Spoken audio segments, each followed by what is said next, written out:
You ask Tiger to solve. This deals with linear equations with one unknown. The final result is x equals 15. Let's solve it step by step. Simplify the expression. Expand the parentheses. Simplify the arithmetic. Group all constants on the right side of the equation.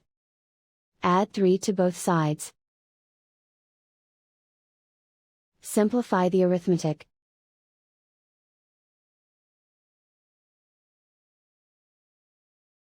Isolate the x.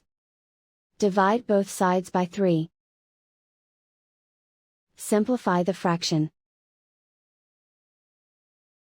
Find the greatest common factor of the numerator and denominator. Factor out and cancel the greatest common factor.